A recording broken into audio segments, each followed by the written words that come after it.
Hello दोस्तों, आपका फिर से स्वागत है मेरे चैनल में। आई होप आपने पिछली वीडियो देखी हो और बहुत से मेरे फ्रेंड्स ऐसे होंगे जो इसमें और इंटरेस्टेड हो गए होंगे। चलिए जानते हैं न्यूमरोलॉजी के बारे में थोड़ा। न्यूमरोलॉजी में आपने जरूर सुना होगा मूलांक और भाग्यांक के बारे में। अब समझते हैं कि मूलांक और भाग्यांक आखिर है कि जैसे किसी का डेट ऑफ बर्थ होता है, फॉर एग्जाम्पल 1 जनवरी 2001, तो उसमें जो 1 जनवरी जो डेट है वो है मूलांक। अब मेरे बहुत से दोस्त ये सोचेंगे कि किसी के 2 भी तो हो सकते हैं, तो यानी कि उसको डबल बेनिफिट मिलेगा। नहीं दोस्तों, ऐसा नहीं हो। अब समझते हैं इस चीज को और डिटेल। जिसका date of birth double digit में होगा उसको हम ऐड करके सिंगल डिजिट बनाएंगे, और जो वो डबल डिजिट है, जैसे सपोज किसी का डेट ऑफ बर्थ है 12 मार्च, तो 12 में 1 अंक आ रहा है सूर्य का, 2 अंक आ रहा है चंद्रमा का, और 1 और 2 को अगर हम मिलाएंगे तो वो बन जाएगा 3, यानी बृहस्पति।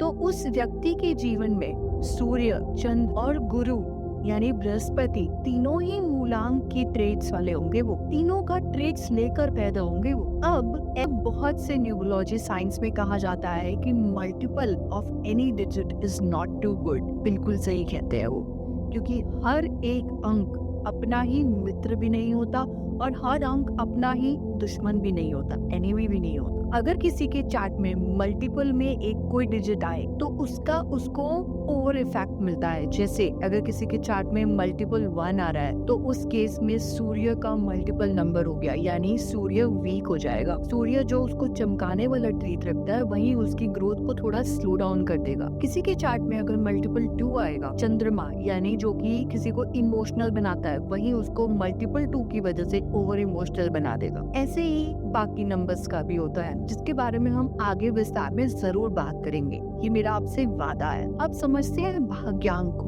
भाग्यांक क्या है?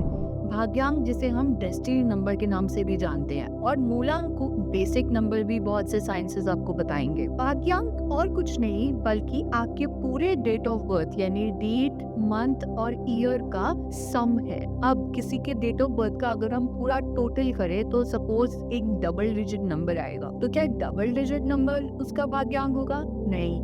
उस डबल डिजिट को भी जैसे हमने मूलांक में दोनों नंबर्स को ऐड किया था वैसे ही ऐड करके सिंगल डिजिट बनाएंगे, वो उस व्यक्ति का भाग्यांक होगा। अब मूलांक और भाग्यांक तो हमने समझ लिया। बहुत हमारे दोस्त ये सोच रहे होंगे कि मूलांक भाग्यांक तो हम समझ चुके हैं कि कैसे कैलकुलेट करना है, पर किसी के मूलांक और भाग्यांक साथ साथ अगर होंगे, भाग्यांक का क्या इफेक्ट और मूलांक का क्या इफेक्ट, ये हम अपने अगली वीडियो में आपको जरूर बताएंगे। सो हमारे साथ जुड़े रहिए और सब्सक्राइब करना और हमें हर सोशल मीडिया चैनल पे फॉलो करना मत भूलिए।